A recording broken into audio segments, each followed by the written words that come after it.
Yes, people, what's happening? Welcome back to the channel. Welcome to another live stream and welcome to all your latest Chelsea news. Big up to everyone that's locked in, guys. Make sure you're smashing that like button on your way in. Make sure you subscribe to the channel if you're new around here. All of that good stuff. And as always, guys, get involved in the chat with your thoughts as well. And there is plenty to dive into on this Wednesday afternoon, as always. We had a big exclusive from Matt Law that Enzo Moresca's Chelsea future is not on the line. Enzo Moresca's Chelsea future is not on the line over the club's final 3 games of the season. So regardless of if Chelsea qualifies for the Champions League or not, Enzo Moresca's future is not on the line in these final 3 games. That's the big news. Chelsea, unfortunately, remain admirers of both Alejandro Garnacho and Jamie Gittins. And apparently, according to Nizar Kinsella, Victor Gyökeres and Victor Osimhen haven't 100% been ruled out by Chelsea. I'm not sure I believe that. We've got a bit more on Liam Dilap to Man United. We've got more info on Sesko. The latest with Dean Huijsen as well, that Chelsea reportedly haven't given up the chase, even though it looks like he will be going to Real Madrid. So, guys, there's loads to dive into. But first things first, let's say hello to a few people. Yes, big up, brother. Big up, big up. Yeah, I hear it. Bro, that 7-year contract's on the table for everyone. The 7-year contract's on the table for everyone. I wouldn't be surprised if they offered the stewards 7-year contracts and everyone at the club. Program sellers, 7-year contract, bang, bang, bang, bang, bang for everyone. Bro, you never give up on your team. You have one team, and that's it. You don't switch. You stick with it for the good times, and you stick through it for the bad times. That's what I think a supporter is. If people want to jump ship with the first time of things going to shit, then that's on them. Bro, Jonathan David has got an offer on the table from Napoli. He's confirmed today that he is leaving Lille at the end of the season on a free transfer. We sort of knew that anyway, but he's confirmed it himself. And yeah, he's got an offer on the table from Napoli. Yes, brother, big up, appreciate you. What are my thoughts on these underrated right-footed left-wing options for Chelsea? Well, Doku, I like Doku. He's never coming from City. Alanga has done well this season. Iliman Ndiaye, I do like him. Nusa, we looked at Nusa when he was at, I can't remember where he was at before. But we looked at Nusa before he went to Leipzig, and Malik Fofana is a good player. You know, I'm sure there's definitely some names. Of Fofana for sure, and Nusa are both players that Chelsea have looked at previously. Yeah, apologies, I'm a little bit late, guys. We haven't got many options in the striker market. I hear you. I wouldn't call Dilap useless. I wouldn't. But yeah, look, we're sort of in a situation where if you're not getting an Osimhen or a Gyökeres, there's not an awful lot of difference really between the other options. Jonathan Tah looks like he's going to Bayern Munich. Yes, big up, brother. Big up. Can we sack the set piece coach? I mean, yeah, I'm not really too sure what he's really been doing, to be honest. That's because he's been injured pretty much for the whole season, and he's been in the development squad. So there's not really that much to hear from him. Let's quickly do this, and then we're going to get into the news. Yeah, Retegi's done well at Atalanta. Look, Marcus Thuram's another one who's just not going to come to Chelsea. Chelsea have looked at Darwin Núñez in the past. Now, I suspect that Darwin Núñez, for me, he probably ends up in Saudi Arabia, or he ends up maybe in Italy somewhere. But Chelsea have definitely had interest in Darwin Núñez in the past. Boniface is another one. He almost went to Al Nassr in January. They chose, obviously, Jean Duran instead. Mateta, I've talked about Mateta before. I think he's available on a free transfer. So why you wouldn't go for him is a bit beyond me. But yeah, there we go. Anyway, let's just start with the main news then. Well, we'll get to the transfer news in a sec, but let's just start with the news from Matt Law on this. From Matt Law. Enzo Moresca's Chelsea future is not on the line over the club's final 3 games of the season. So whether or not Chelsea qualify for the Champions League. Now, there are going to be some people who are outraged by that, and there'll be others who think it probably is actually the right decision to stick with him. And we just can't keep churning managers out after a season if we don't achieve what we're looking to achieve, because otherwise we're never gonna achieve anything. We're never gonna build anything. Now, I'm not saying that we should stick with him blindly for 3, 4, 5 years, but we should be sticking with him next season. And I say that because you dread to think what the actual options would be if he did leave. Look, if it was, for example, Ancelotti's available and he wants to come, I'm all for the manager going, no problem. But we know full well it will be a Liam Rossini, it will be a Kieran McKenna, it will be a Thomas Frank, and that for me is not worth getting rid of this manager for. And I think we've got to move away from a culture where we just discard managers at the first possible point every single time. Because then you just start setting, in my view, a dangerous precedent for yourselves. So what happens if we miss out on the Champions League? Look, this is season 1. Okay. This is season 1. So if he misses out on the Champions League, it's a massive, massive disappointment and it is a failure. But it's the first season. I think there should be a little bit of leeway personally in the first season. Because otherwise you create a culture, So what happens if look, if you create a culture, guys, where a manager gets sacked for not making the Champions League in their first season by a small margin, so 1-2 points, then you're never going to get any manager to come here. You're never going to get anyone to come here if you create a culture and set a precedent that any manager who comes through the door that misses out on Champions League football, regardless of the circumstances, is binned. You're never, ever going to create a culture that makes people want to come here. If you fail in your second season, then it's fair enough. I fully agree with that. If we're playing Europa League football next season, then I think we should be giving him another season. In a worst case scenario, guys, how many points are we going to finish off the Champions League spaces? We're going to finish maybe 2 or 3 points outside the Champions League places in a worst case scenario. So if you sack him, guys, right? Let's say we miss out by 3 points, right? Let's say we miss out by 3 points. Another manager comes in. What happens if they miss out by 2 points or 1 point next season? Do you sack them as well?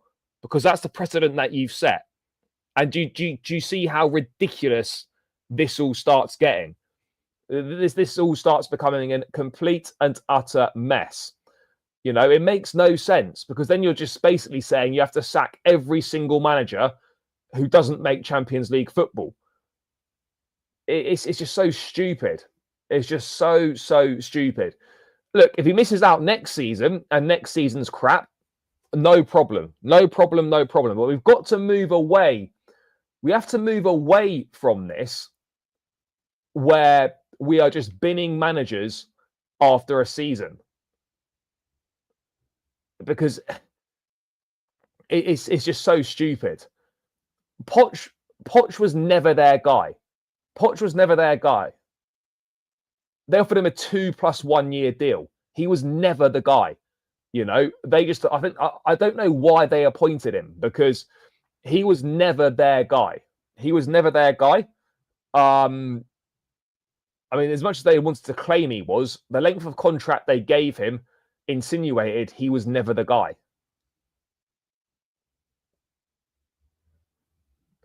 I'm not saying we're not in trouble without Champions League. Sure, that SDS don't like. SDS is just giving opinions. It's not inside scoop. It's opinions, guys. It is opinions.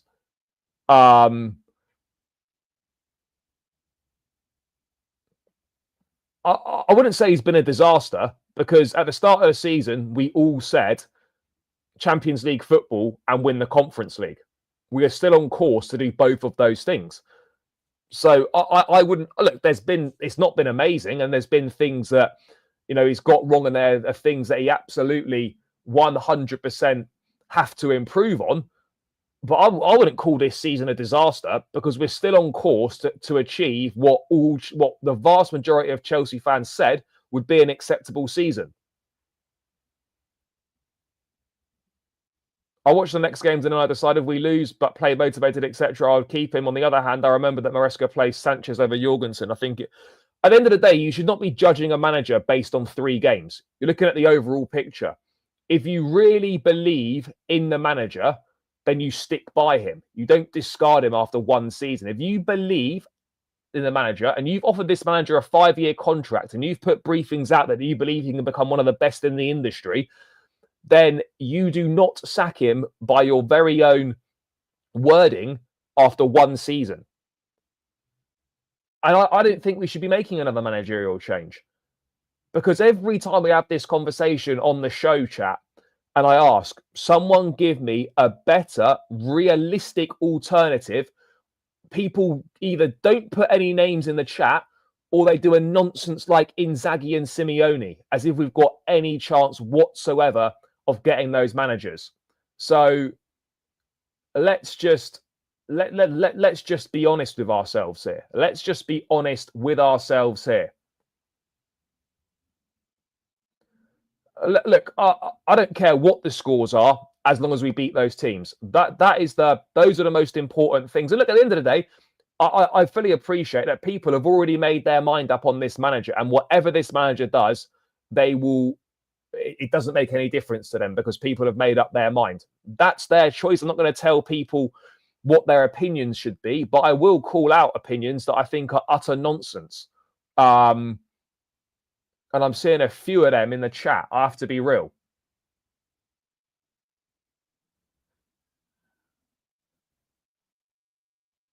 Bro, yeah, I agree. The problem's bigger than the manager. And at the end of the day, if you change the manager, you're just changing a piece that doesn't actually fix the bigger problem. Do you know what I mean? You're not really fixing the issues, are you, if you change a manager? Because we know that the issues are far bigger than a manager. Well, I mean, bro, he's probably going to win us a trophy this season. I know it's not the one that we want, but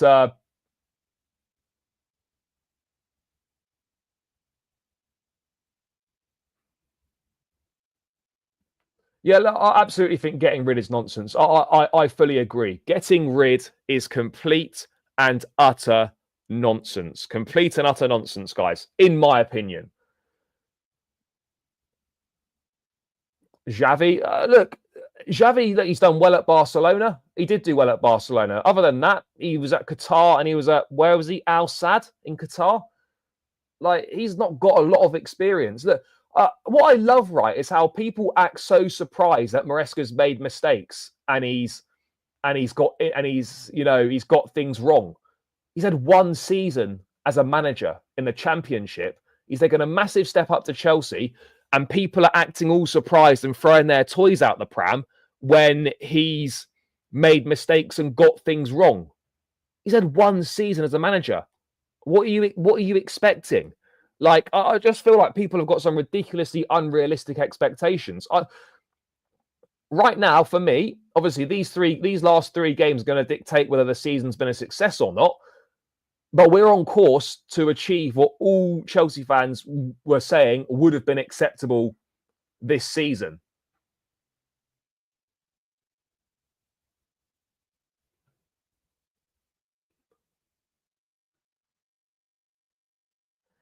Yeah, exactly. A lot of people didn't even have Chelsea finishing in the Champions League. Now, that might still be the case, but the fact of the matter is that we are on course to achieve people's expectations right now. Probably Moises Caicedo.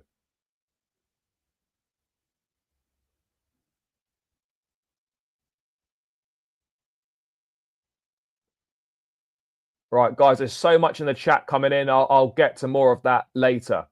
But look, yeah, of course they do, and it's the easiest. And look, the manager's the easiest position that you can remove and have any sort of influence over potentially changing. We all know that changing the manager really does very, very little to change our outlook.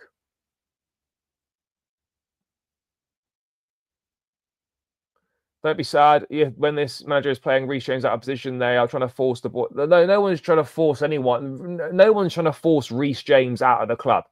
I don't believe that to be the case at all. Guys, 120 in the building already. Please make sure you keep smashing that like button and subscribe to the channel if you are new around here. It would be greatly appreciated. And look, at the end of the day, people have already made their mind up on the manager. You know, people have got their agendas on the manager. I'm sick of Poch revisionism. I don't want to hear it. Yes, what we're saying here is right. Is that the Liverpool squad was ready to win. That was a Premier League winning squad already.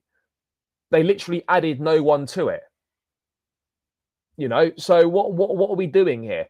You know, coming into, bro, I don't support so many teams. I went to a Coventry game and I look out for them because I want Lampard to do well. So because I've gone to a Coventry game, does that mean that I'm a Coventry fan? End of the day, Chelsea's my main team. Chelsea will always be my team, always has been. You know, I follow a team in the Saudi League. You know, like what are we doing here? You know, you can't support two teams in the same league, but I don't think it's outrageous to follow another team in another league. You know, Chelsea's my team. You know, Coventry I'll always keep an eye on. I'll probably go to a few games to support Lampard. I'm not a Coventry fan. I'm not a Coventry fan. You know, and I've got a team in the Saudi Pro League, which is completely separate to Chelsea. It's got nothing to do with Chelsea. Chelsea are never going to play any teams from there. So, yeah, I'm not really sure why it's so weird that I've got if I go to games of other teams. Anyway, there we go.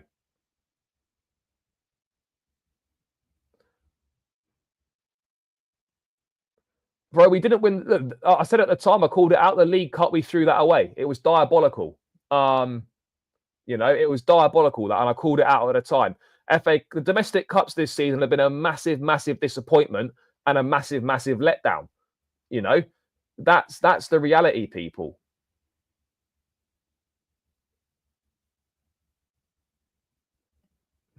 Yeah, look, Newcastle have done better than us. Newcastle have done better than us without hardly spending any money.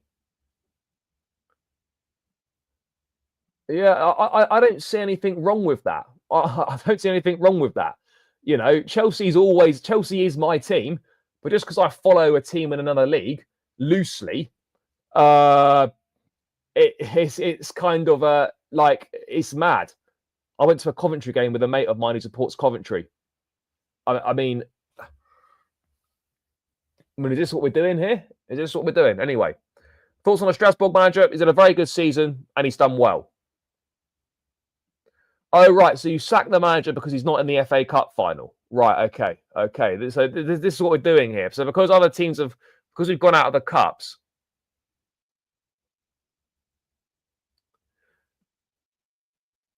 On what?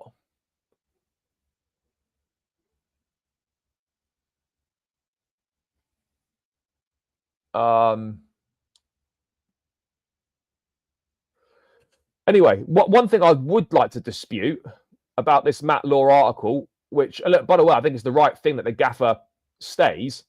I think this is a bit weird because this is BS as far as I'm concerned. Enzo Moresca shares the same vision as Wyn, Stanley and Stewart, and the internal view is that Chelsea have progressed under him regardless of their final league position and whether they win a trophy or not. Well, let's just clear this up. They clearly don't share the same views, because Moresca has called for experienced players to be signed, said that we could benefit from having some experience. So why is this BS being trotted out that he shares the same vision? He doesn't share the same vision. He doesn't. And I cannot understand, right, how if we don't qualify for the Champions League, that we've really made progress. Yes, we've played better football for large parts of the season than we did last season. Yes, there have been certain aspects of the team that have improved. But ultimately, if you're judging a season and we don't qualify for the Champions League, and God forbid we don't win anything, then it's pretty much impossible to say that we've improved. It's pretty much impossible to say that we've improved. Like, how can the club say that? Look, if we qualify for the Champions League and we win a trophy, then yeah, absolutely, there's been progress and we've improved. But it's a bit of a strange one. Look, we finished 6th under Poch. If we finish, anything above that is obviously an improvement, and we would have done better. But I don't understand this blatant BS that Moresca shares the same vision. He doesn't. Why do they put this stuff out there and just take us for complete and utter mugs, basically? Think that we're, absolute fucking idiots and morons. Like, we know that's just not true. We just know it's not true.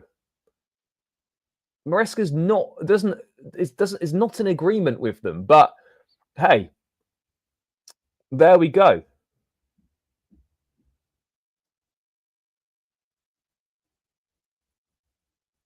Yeah.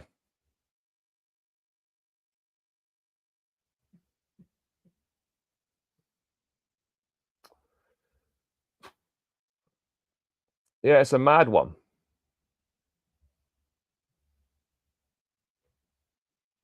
But what I'm saying is, right, if the gaffer's job is safe, right, then, and you support him and you believe in him, you must give him the tools. You must give him the tools to carry out the job that you employed him to do. Now, he's just, at the end of the day, this is not his opinion. He is just writing the information that he's been given from his sources at the club. But we know this is not true, guys. We know this is not true. But anyway, let's move away from that and let's talk transfers, because I'll be honest, with the links that we're getting, guys, the summer transfer window is looking a little bit techie for us. So far, and I know obviously there's a long way to go and things could change if we make Champions League football, but things are looking a little bit techie. According to Nazar Kinsella, who's done a big article for the BBC today on Chelsea's kind of plans for the summer and whatnot, none of these strikers have been ruled out by Chelsea. Each one is being explored with pros, cons, and likely competition being weighed up. Gyökeres, Sesko, Dilap, Ekitike, and Osimhen. Well, guys, we don't need to be doing any weighing up on Osimhen. You know what you're going to get with him. It's whether you want to pay the money or not, and it's evident you don't. Gyökeres, the same. Dilap, you've done so much homework on him. What else is there possibly to consider? Sesko's been tracked for a while as well. The only one where that could maybe apply to is Ekitike.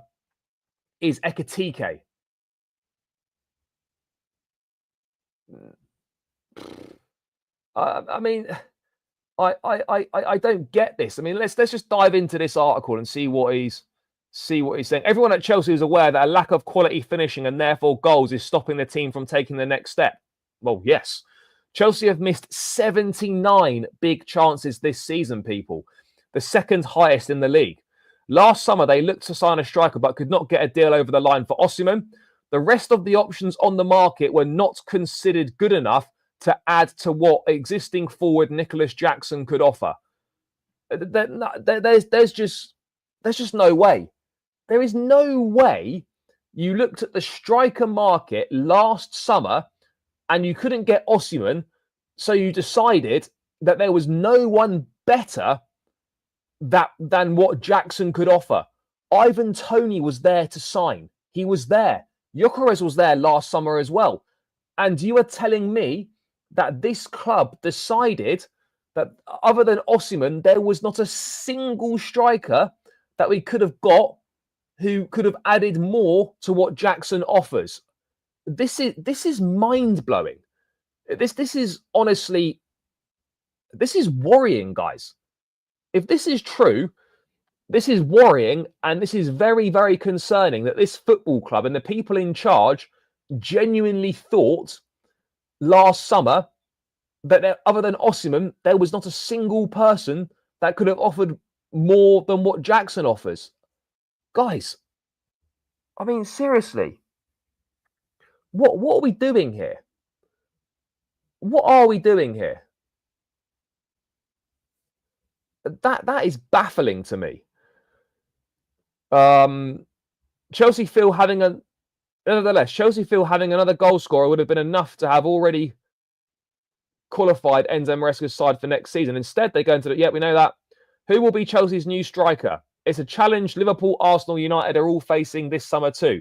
None of Gyökeres, Sesko, Dilap, Ekitike or Osimhen have been ruled out and are all considered quality options by the West London club.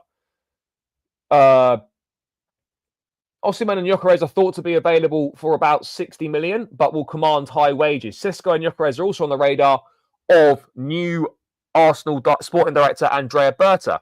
Liverpool, with Darwin Núñez likely to leave, as well as Champions League finalist PSG, are both expected to bring in a striker too. Chelsea are confident they will end up with a very capable option, but there will also be factors beyond their control in the race to sign a striker. Factors beyond our control.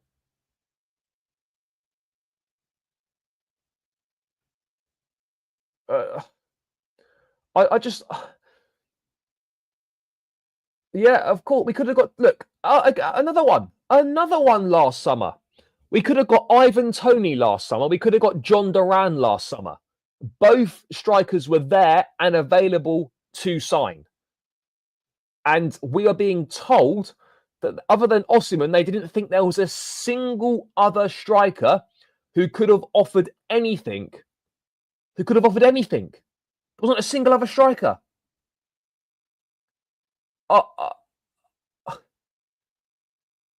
We are dusted, people. We are dusted. What is going on here?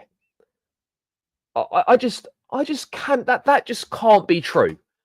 You know, when you read something, you're just like, nah, there's no way. There's no way. We don't employ idiots of this caliber at this football club. But then you realise, actually, do you know what? We actually do. Oh, and of course, Samu as well. Fucking hell. So, Toney, Samu, Duran, and Gyökeres you could have potentially got last summer. But Toney, Samu, and Duran, you could have got all three of those last summer. Very, very attainable. In fact, you decided against Duran because you felt there was attitude issues. Samu, you pulled the plug to get in bed with Jorge Mendes and signed a washed-up Joao Felix. And then Gyökeres, you didn't really bother exploring. You could have got a Kolo Muani as well. These are all players that would have offered something different to Nicholas Jackson and would have given us a far better chance of finishing in the Champions League. And if we'd signed one of them, we probably wouldn't be in a position where Champions League football is still not decided. This is... Yeah, no, they did. I mean, Duran and Samu, and I've held my hands up on this, that I wasn't particularly keen on it. But this idea that the club felt that no strikers were available last summer who could have offered more than Jackson is just nonsense. Utter nonsense. They weren't huge links though. They weren't huge links. I mean, yeah, look, Roman probably would have signed Tony for sure. Yeah, I agree. There was no reason not to sign Ivan Tony. We could have signed Ivan Tony. We chose not to.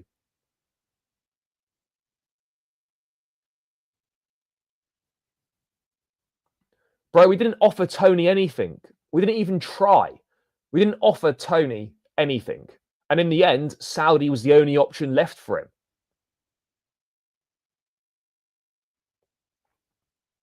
But what I'm saying is that I think we could have easily signed Ivan Tony if we just made an offer and put money on the table.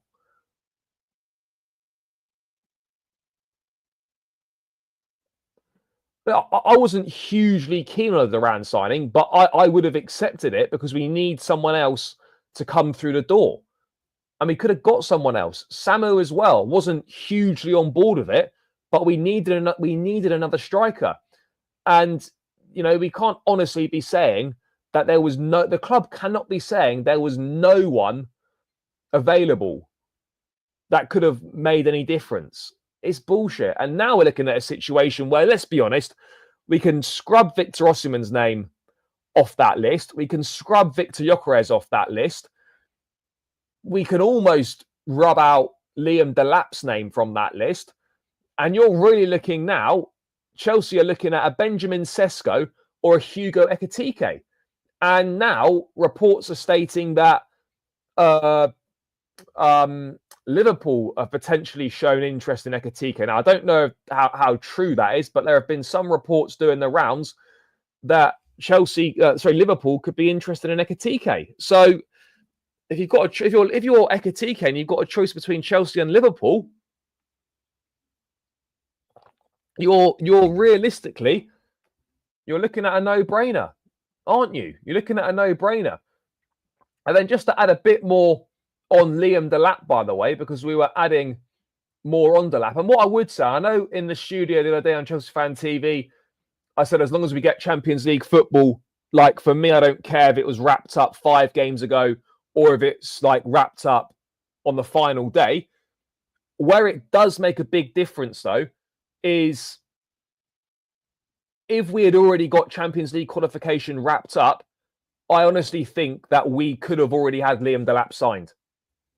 We could have already had Liam Delap signed if Champions League football was already confirmed. I do think that could have definitely been a possibility. Definitely been a possibility. So that's where having Champions League football wrapped up earlier could have absolutely helped us. Of course, you just want to be in the Champions League, whether it's 5 games before or 1 game before the end of the season. But the fact that we want signings wrapped up before the Club World Cup, we could have had. I honestly believe we could have had Liam Delap signed by now if we already qualified for the Champions League. But it is what it is. And just to add to that, no, what I'm saying is Ekitike is a very similar profile to Nicholas Jackson. Signing Ekitike would only make sense if you were looking to sell. Excuse me, if you were looking to sell Nicholas Jackson. Like, for me, you don't want 2 strikers of a similar profile in the squad. You need strikers with a different profile in the squad. Ekitike, for me, is too similar to Nicholas Jackson. That's why I would prefer a Liam Delap or a Benjamin Sesko, because they are a different profile of player. We don't want someone who is a similar profile. But even if Ekitike is better than Jackson, right? You've still got 2 strikers of the same profile. You don't want 2 strikers of the same profile in the squad. If you want a balanced squad, you need players in positions with different profiles. That's just the reality, guys. You need players in different positions with different profiles.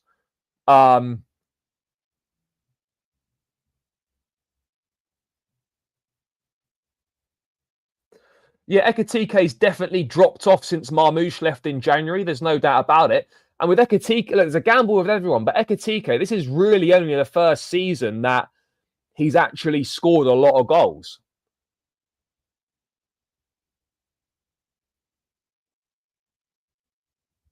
You know,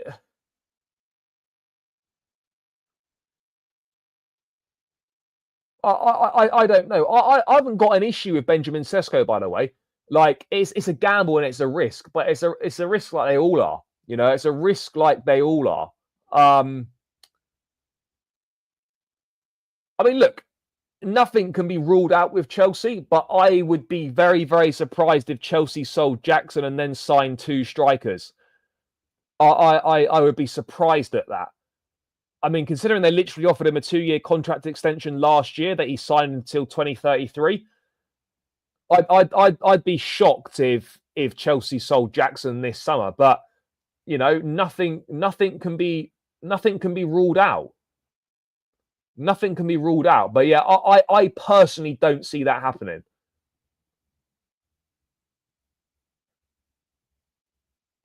Yeah, and that's the thing. There's a lot of these players that are first season really doing anything serious. Dilap, Ekitike, and this Amiga at Strasbourg as well. These 3, for example, this is the first season in their careers, admittedly fledgling careers, where they've actually posted anywhere near decent numbers. So again, you're always taking a gamble, and you're paying for potential, and you're paying for how good a player could be rather than how good he actually is. But anyway, because you need different options from the bench. You know, if let's say you've started Nicholas Jackson in a game and he's struggling against the physical battle at the back, you don't want to bring on another striker with the same profile who's going to have the same issues. If you're looking to mix something up against a team, you know, where Jackson is struggling, you want to bring someone on who's more physical, who's good in the air, who's got a box presence. You don't want to bring on another player who is very similar.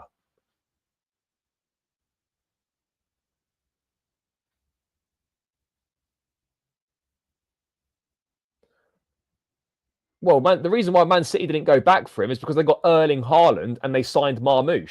So why on earth would they go back for Liam Delap? They don't need to do that. They don't need to go back for Liam Delap because of the players that they've got.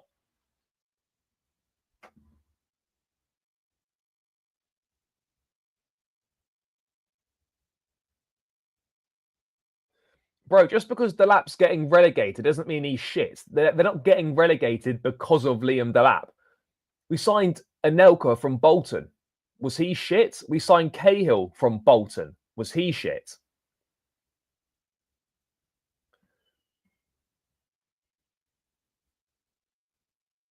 I want Sesko's the most different to Jackson. Look, Sesko's an interesting one. We'll get to Sesko in a sec. Let me just quickly get to this. So Man United are believed to be in pole position to sign Liam Delap. So Sky obviously backing up that report from TalkSport that we went through yesterday. And they are saying, one source has said that the deal for Man United to sign Liam Delap is close, and the player would be happy to move to United and feels they are a big, big club. So, yeah, I mean, as we discussed yesterday, it looks like we're on the back foot in the Liam Delap situation as well. We've got problems here, guys, because I'll be real. It's not about missing out on Liam Delap because he's some sort of world beater. It's about, once again, not being able to potentially attract your top targets. That is the problem. If you can't convince a player like Liam Delap to join this project, and he's the very kind of player this project was kind of built around signing, then what does that say about your project that Liam Delap would rather join Man United, who are going to finish 16th or 17th in the Premier League, than join Chelsea?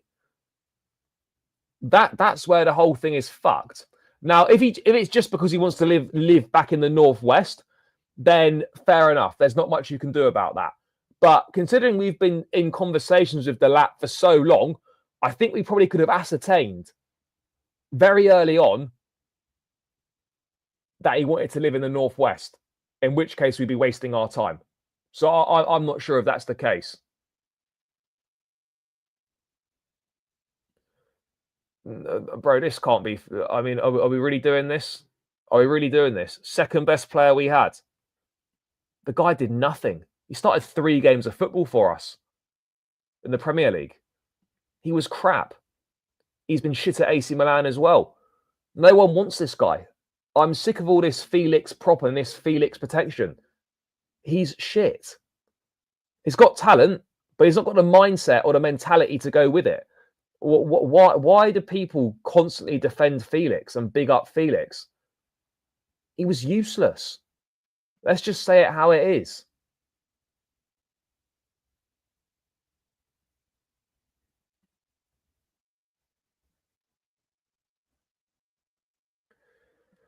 Yeah, I think it'll be if we both get Champions League there, and he chooses United over us. That's a big problem.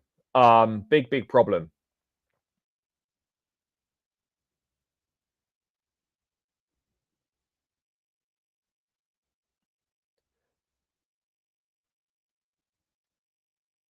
Because we haven't moved on from Dilap. You know, let's not pretend that we're not seriously interested in Dilap, because we are. And the reason why we would move on is because we've been binned off by him at the end of the day. Let's not pretend that we've suddenly changed our mind, because we know how serious our interest is in Liam Dilap. So why are we pretending that we've potentially changed our mind? And, you know, we want Liam Dilap. It's very obvious that Chelsea want Liam Dilap.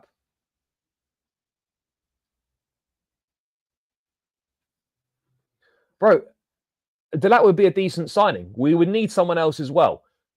If you don't like a player, it's fine, but let's not make shit up and say that he's crap. He's not crap. If you don't think he's good enough for Chelsea, then that's a separate conversation. But to suggest that he's terrible is just untrue, because he's not terrible.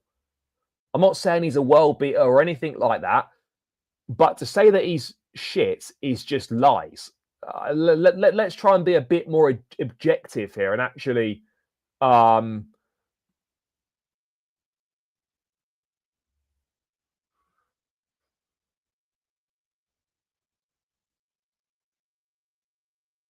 was. Yeah, bro, he's been unserious. Every club he's at, he's unserious. That's why no one wants him. This Felix will be playing either back at Benfica, or he'll be playing in Turkey or Saudi Arabia. Those will be his next destinations for Felix. And he might look quite good in those leagues, potentially. And he might look quite good in those leagues. Dilap is good value for money. I think we can all agree with that, which is why so many teams are looking at him. Dilap's definitely good value for money. There's no denying that. But I would have serious concerns if Dilap was the only striker signed. That would be a big problem, and I would have, you know, potential issues with that. You know, I would have issues with that if he was the only signing. If he was the only signing, then yeah, 100% there would be issues with it. But yeah, anyway, let's move away from that. Let's have a quick look at. Let me get rid of that. I can get rid of that as well. So again, this was from a Matt Law article yesterday. That, you know, obviously confirming that Chelsea's interest in Benjamin Sesko. Sesko is going to cost you 80 million euros. I mean, potentially. I mean, look, potentially, yes, you might be able to get him for a little bit less than that, but it's still going to be a big investment. At the end of the day, other than Dilap for 30 mil, Victor Osimhen's going to cost you 60, 65 with his release clause. Gyökeres is going to cost you about the same amount of money. Sesko is probably going to cost you a similar amount of money. Those three are going to cost you 60 to 65 million. Okay, that's what you're going to be looking at for the price of a striker. You're going to be looking at 60, 65 million pounds for anyone really other than Liam Dilap. I think Hugo Ekitike, you're probably looking at a similar sort of price, 60 to 65 million for those four strikers. So that is kind of the price range that you're looking in. I just feel that I like Benjamin Sesko. It's a unique profile. He's got decent numbers, good in the air, got great shot power, box presence. Definitely good at things that Jackson's not good at. But again, yes, he's got Champions League experience. Yes, he's got decent numbers in his time in Germany so far. I just like if guys, I mean, chat, if we said next season, right, do you feel confident that, you know, a strike force of Nicholas Jackson and Benjamin Sesko, do you think Chelsea can challenge for or win major trophies with that? Then you would kind of have to say no. You would kind of have to say no, which is which is a bit of a problem. And again, another issue is Bundesliga players have done well in the Premier League, as shown by Man City. But for whatever reason, every player we sign from the Bundesliga seems to be a flop. Nkunku, Havertz, Werner. Are we going to go 4 for 4 with potentially Sesko? That would be my worry. Can his skill set adapt to the Premier League? I think so. But again, he's someone that's going to need time, and it's going to need, you know, an adaptation period. We really need someone who's going to be able to come in and, you know, come in and hit the ground running. Needs to come in and hit the ground running. And I just don't think we're going to be getting that. I just don't think we're going to be getting that. At the moment. But I don't know. I mean, all of them are a risk.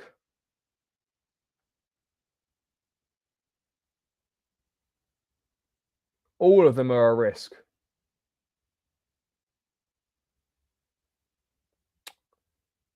Yeah.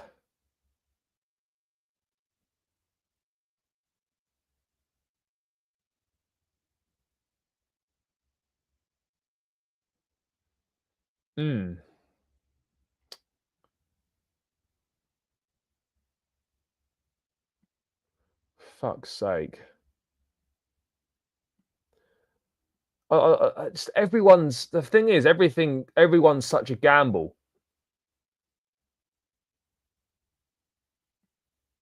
Yeah, I mean, look, the window's not open yet and things can change, but yes, big up, brother. Look, for me, I've always maintained, in my opinion, there are 2 strikers available that improve Chelsea instantly and take us to the next level. That's a Gyökeres or an Osimhen. But those are the only 2 available. If you're not going to get either of those, then you're shopping next level down. And, you know, it's difficult to see any of those players making an instant impact. You know, over time, sure, a Dilap, a Sesko, an Ekatike or whatever can definitely maybe fire us into contention. But, you know, if you go into next season, let's say with Dilap and Jackson, how much better are we really going to be? Are we going to be that much better, bro? I'm not sure. Now, look, I could be totally wrong on that. And a Dilap could come in, for example, and hit the ground running. And we could easily finish in top 4, top 5 next season for Champions League and maybe win a trophy or something. But I just feel like out of the names that are available, those are kind of the 2 for me, bro, that I'd be looking at and thinking those are the ones that would be a statement. Those are the ones that are likely to make a serious impact from the off. But I'm also fully aware that you could sign a Gyökeres or an Osimhen, and knowing our luck, they could be shit. You know, that there's always that chance, and there's always that possibility. Watkins, I don't see it. I mean, he doesn't fit kind of the profile that we look to sign. I don't see that being Oh no, we need more. We definitely need more, bro, for sure. We need more. You know, I wouldn't say I'll just sign one of those and we're fine. You know, you need more quality at the back. You need a better goalkeeper. You definitely need more. Just signing a striker, I agree with you, bro. That doesn't make us contenders just bringing a centre forward in. I fully agree on that. And again, look, we're in a strange situation where the market for top attacking players is not great. It really isn't that good, guys. And we're going to move away. Will the striker be there for the Club World Cup? Look, I think that's the plan. I think that's the plan, but whether that happens or not remains to be seen. By the way, guys, 164 in the building. Big yourselves up. Only 78 likes, so people. Let's get this to 100 likes. Smash that like button. Get us to 100 likes, chat.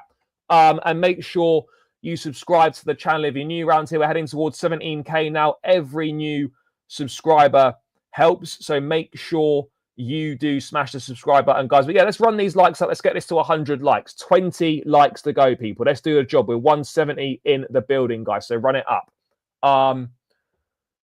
I'd be surprised if we got him, bro. I really would. Who's saying that Giyu is Sesko level? Is that what's happened there? I must have missed that. I must have missed that. But yeah, anyway, let's move on to the wide players then, because once again, for some reason, Garnacho's name keeps being linked with Chelsea. What is there to possibly admire about this brother? What is there? I don't get it. But let's read the wide players. After a striker, the next priority is a right-footed left winger.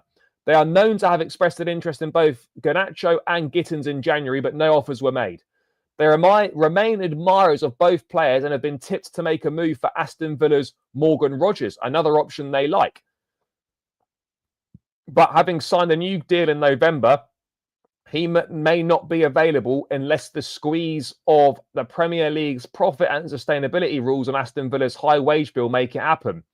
And there's also the question of what is happening with both Sancho and Mudryk. Chelsea insists the decision will be taken at the end of the season on Sancho. Mudryk, meanwhile, remains provisionally suspended, as we know. Yeah, okay. So you're looking at it. It's Gittins, it's Garnacho, and it's a massive, massive maybe on Morgan Rogers. Now, if we could get Morgan Rogers, I'd be all over it. I would absolutely be all over it if we could sort out some sort of move for Morgan Rogers. But again, I think the price tag would be absolutely ridiculous. It would be a madness. The price tag would be a madness. I just don't get it with Garnacho. I mean, if you wanted it, look, this is what I don't understand, right? Because Garnacho is not going to be any cheaper in the summer than he was in January. So if you wanted Garnacho, you should have just signed Garnacho in January, because I reckon that deal was there.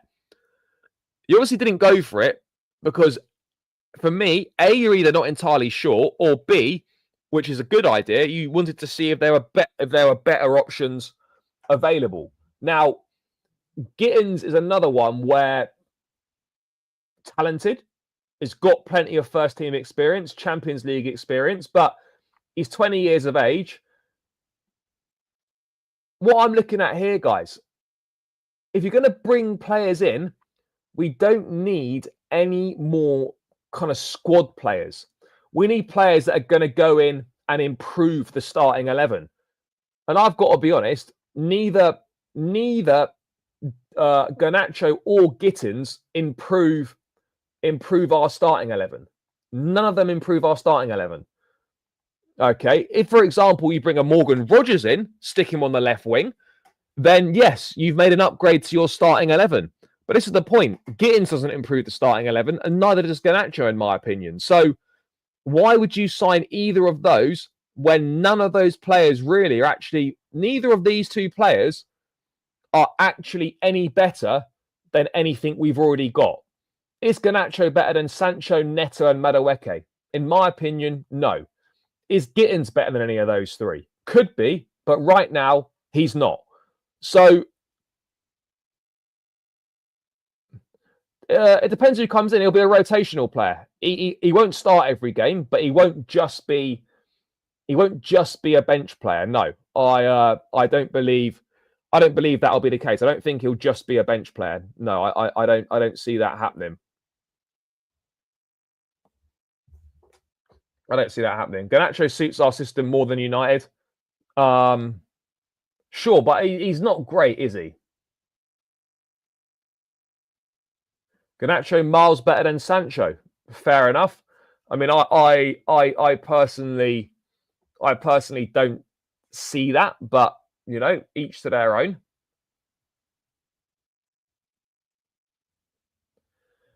And again, there's Tyreek George. Tyreek George will go on loan. If we're bringing in another winger in, plus you've got Esteval coming as well, not to mention Giovanni Quenda in 2026, Tyreek George is going to be going out on loan.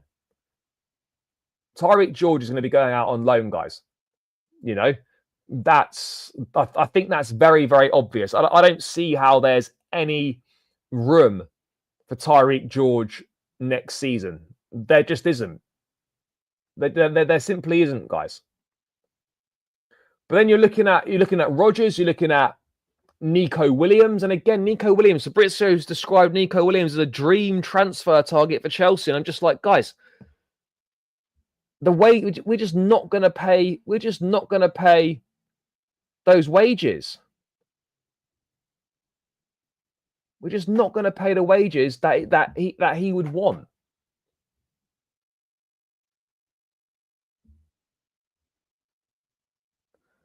Luis Diaz, I think, will stay at Liverpool, or again, there's strong interest on the Saudi Pro League in his services. Bro, I'm not sure where that belief's coming from, though.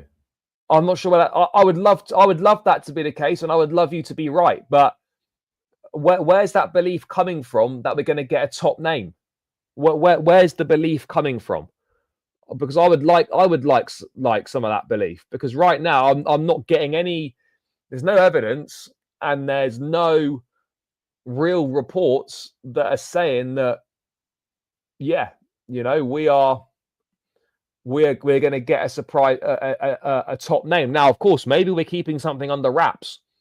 It's an absolute possibility. Absolute possibility. I just don't see it.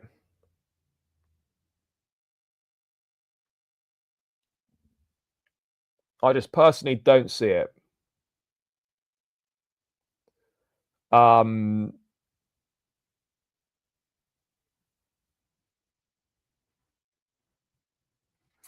Yeah.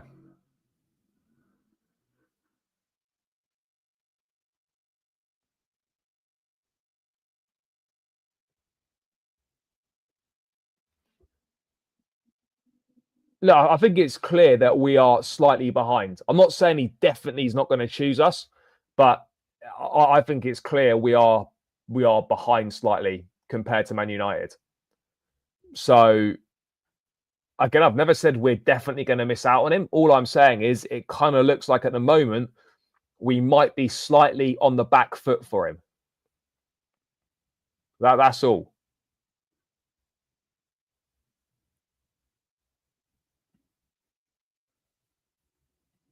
That's all. And yeah, there are reports that will say that Chelsea are ahead. You know,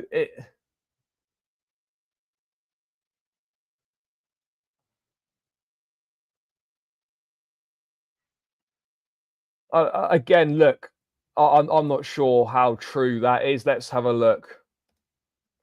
You get all sorts of nonsense written all the time. Well, let's see Relevo.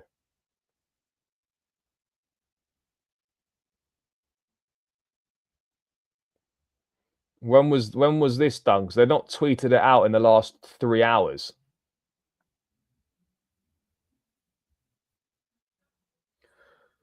Let's have a look. Let's see if we can find that, or is someone just trolling me in the chat? Well, we're going to have a look anyway. What's this?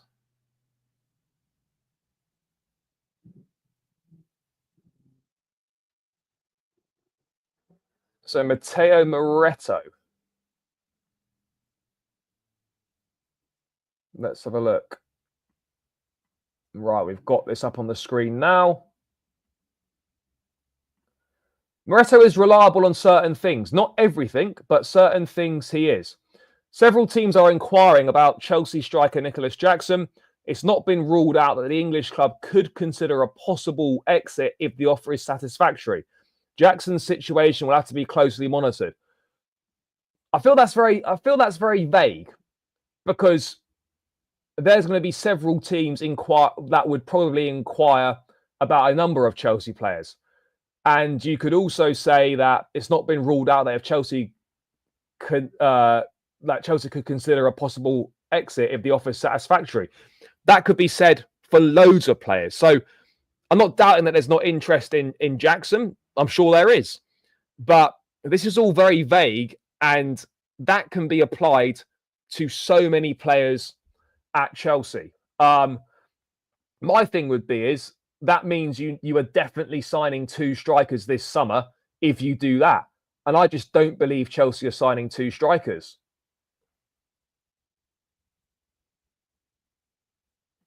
Yeah, pretty much. I mean, yeah, give or take, that pretty much, seems to be the situation.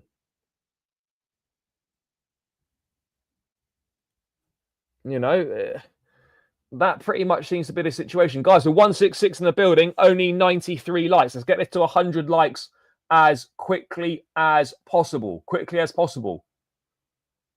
Run it up, guys. Let's get this to the 100 likes mark. We're almost there. 170 in the building. 7 more likes to go. Smash that like button. And there's definitely people in the chat who aren't subscribed. So please hit the subscribe button, guys. Help me on the road to 17,000. So if you're new around here, hit the subscribe button. Introduce yourself into the chat as well. It's a broad statement, but I would be fine with Dilap and Osimhen. I mean, look, we need 2 strikers anyway, in my opinion. With Jackson leaving, I think you need to sign 3 strikers, because I've always maintained you need 3 strikers in the squad. So you'd have Jackson, Dilap, and Osimhen. That would be great. If you sell Jackson, at a bare minimum, you must sign 2 strikers, but you probably need 3. Again, I think that's bullshit. All this stuff with Real Madrid, I just think it's nonsense. It's true that they've inquired about him, but for sure, he knows. For sure.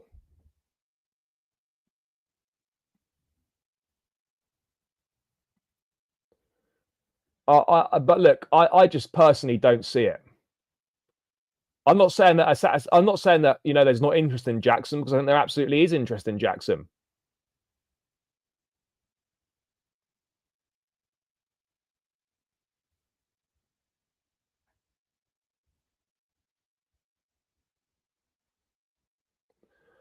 Look, I personally don't think Jackson's going anywhere.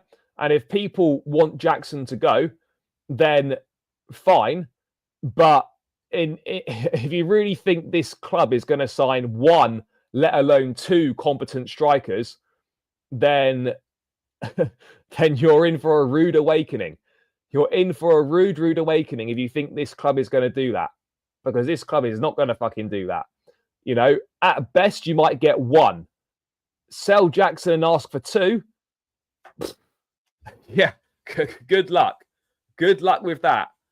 If you sell Nicholas Jackson, there is no chance in hell you are getting 2 strikers that are competent to join Chelsea. Absolutely no chance whatsoever. No chance. I'm happy to keep Jackson. I'm happy to keep Jackson. I've always said he'd be a good squad player. He's not good enough to lead the line. But as a rotational option, I don't have an issue with it. We need to bring someone in to lead the line.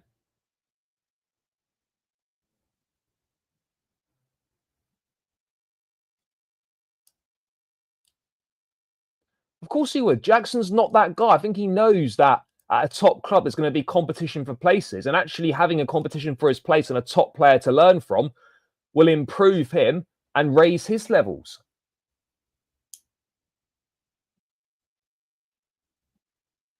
I'm not entirely ruling out getting 2 strikers. All I'm saying, if you think you're getting 2 competent strikers who are going to be an upgrade, then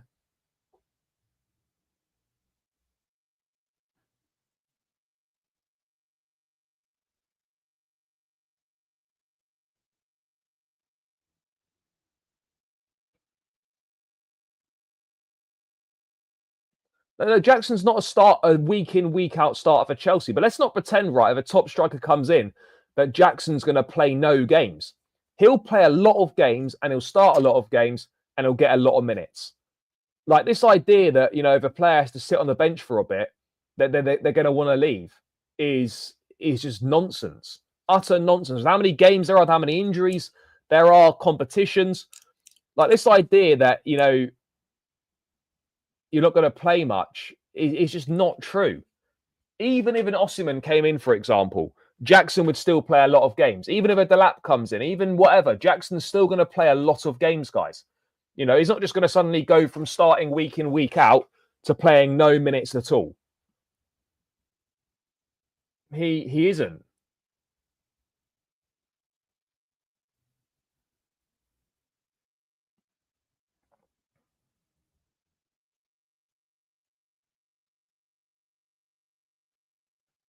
Yeah, I wouldn't be selling. I wouldn't be selling him. Look, if the club decides to sell him, fair enough. That's their choice. We've got no control over that. I just think it would be a mistake, personally. You just need to sign a top striker. That's it. We don't need to be selling Jackson. Just go and sign a top striker.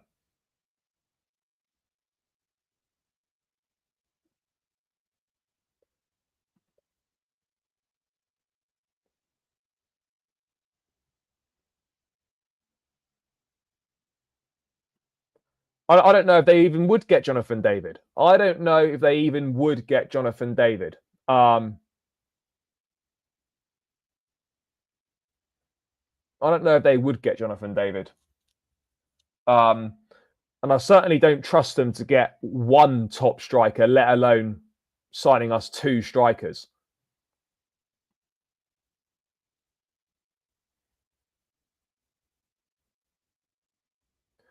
I don't think I'm not sure he would. I don't know where people get this idea from that, oh, if a top striker comes, he'd hand in a transfer request. I personally don't see that being the case. Now, if I think if that turns out to be wrong, then fair enough. Hold my hands up, and I would have been wrong on that. But I would be very surprised if a top striker came in and Jackson was like, "Oh, I want to leave." He knows that Chelsea are in the market for a top striker. He knows that. He knows that.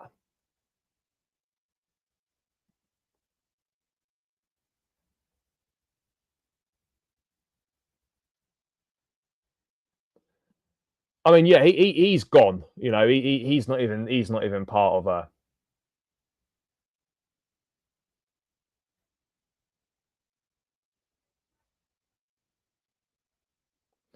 But you're just presuming that you don't even know that because it's not happened because it's not happened. So again, people are just presuming that. Yeah, the Amiga links do make sense, but if you're going to do it, you need to act fast because there's a good chance that we could both us and Strasbourg could end up in the same European competition, which means that won't be happening at all. That won't be happening at all.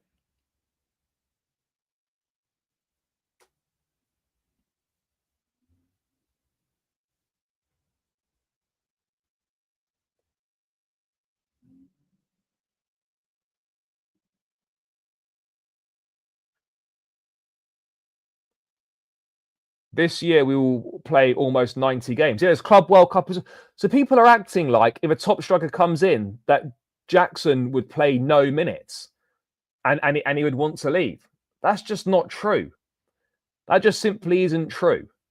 Look, if we're going to play about 90 games this season, Jackson would probably still be getting 35, 40 starts.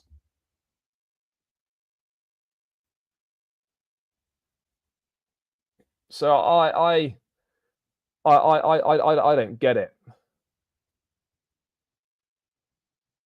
Because Jonathan David, if they wanted him, they could have already done it. I think the wage demands will be reasonably high, and there's probably going to be a big signing on bonus as well. Yeah, he was only ill yesterday. It wasn't a big deal.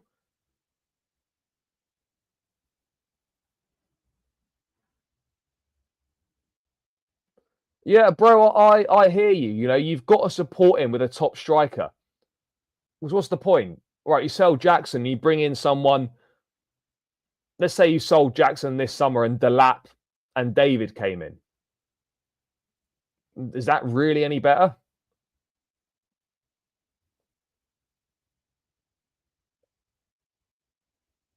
No, bro, I've been saying this for so long.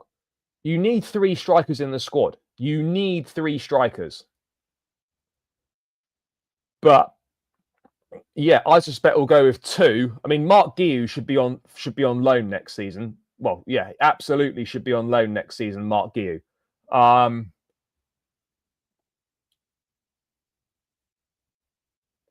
bro, that just simply isn't true, is it? Though.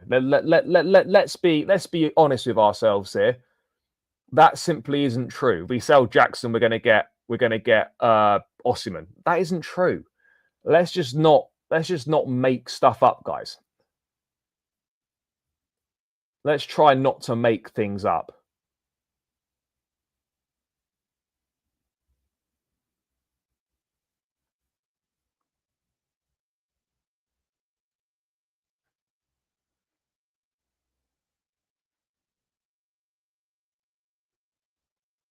So yeah.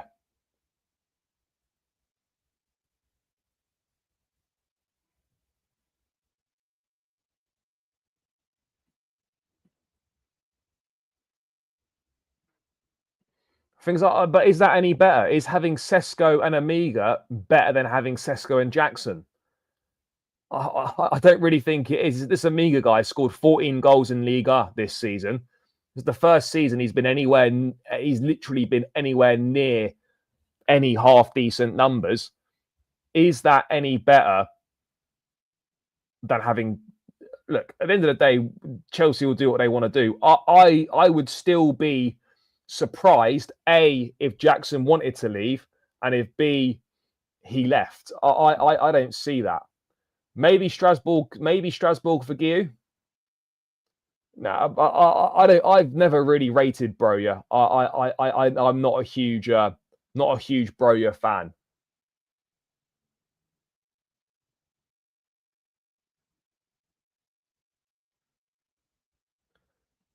I think Jackson's good. Obviously, his finishing's not great, and he needs to work on it on the goal scoring side of his game, and he needs to really work on his game in the box. But I think at his best, his link up play, his hold up play, the way that he stretches teams, he creates space for others. That is good, and there is the basis of a good footballer there. Um, you know, I'm not saying that he's an amazing striker, but let's not pretend that he's shit at everything, because he's not. In the box and finishing needs to improve. Absolutely needs to improve. But for me, he's a player worth keeping in the squad. He's absolutely a player worth keeping in the squad, in my view. I don't know why you wouldn't keep him in the squad, personally. And I've said before, he shouldn't be the first choice striker, and he should never have been put in that position. And yes, in recent weeks, even the things that he's good at have not been so good recently. I'm not advocating for him to be starting every single week. We need a top quality striker to come in. I'm just saying that he could be good as a squad player. Now, if people disagree, that's fine. This is just my opinion. Let's see what happens in the summer. But I would still personally be surprised if Nicholas Jackson was sold.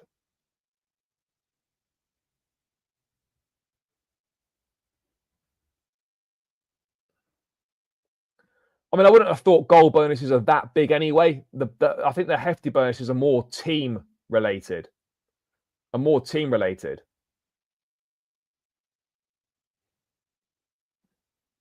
there's nothing to negotiate. You either pay the money or you don't. There is no negotiating for Osimhen. You pay the money or you don't pay the money.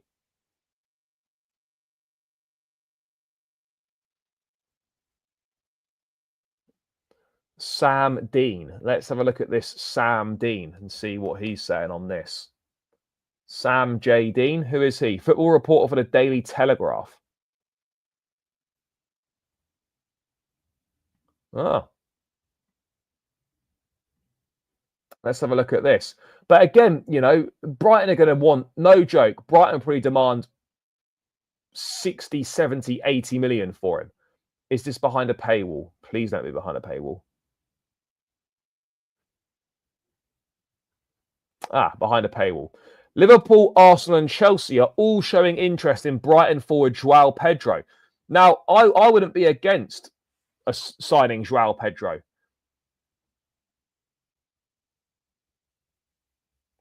I wouldn't be against signing Joao Pedro. Let me see if I can get this.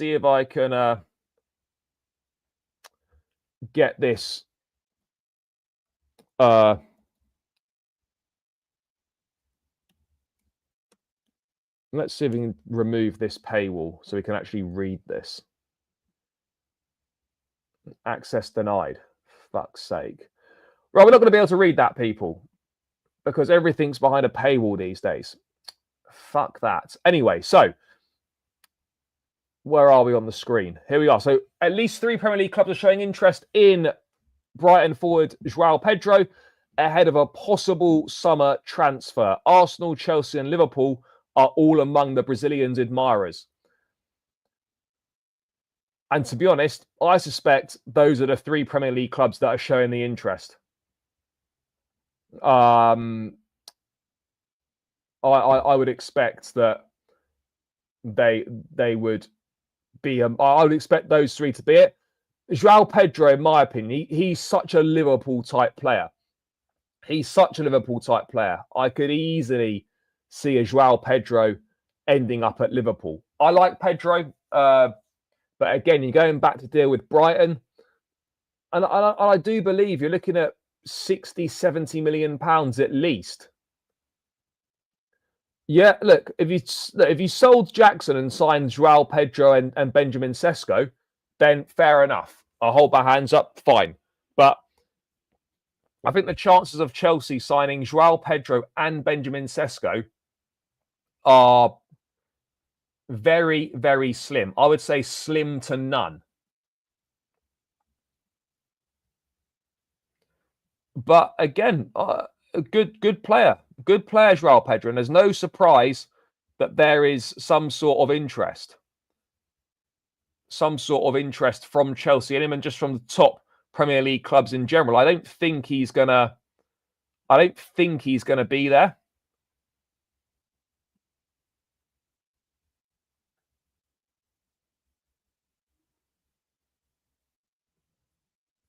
You know, I don't think he's going to be there.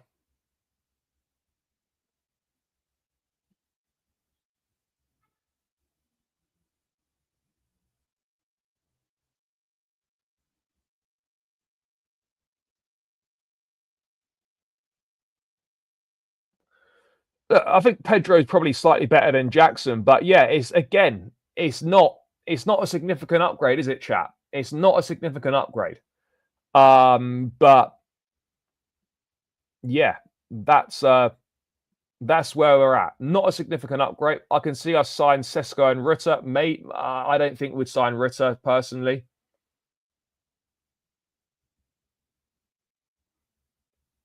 Yeah, but again, for the price is going to be a madness. The price will be a madness.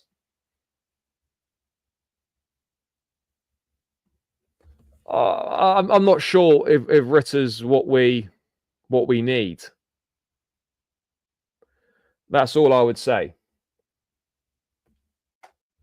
That's all I'd say. But yeah, look, interesting that obviously Premier League clubs are circling. And true, Joao Pedro has not been mentioned on that list at all. But again, he could be a surprise name. But yeah, look, I'm sure we've admired him for a while. But ultimately, this is a move that I don't see happening personally. I don't see that happening. But hey, what do I know? I don't see it happening, but you never know. But yeah, guys, I'm going to round this one out now. I've got to shoot off and crack on with a few bits. Big up to everyone in the chat today. Great show as always, people. I will be back again tomorrow. going through all the latest Chelsea news. Big love for all the support as always, guys. As you know, the shows are nothing without you lot in the chat, so big up to each and every single one of you. Please smash that like button on the way out. Please subscribe to the channel if you're new around here. Enjoy the rest of your Wednesday afternoon, guys, and I'll be back tomorrow with more Chelsea news. Let's see what the next 24 hours has got in store for us. Love for the support as always, people. Up the Chelsea, and I'm out. Peace.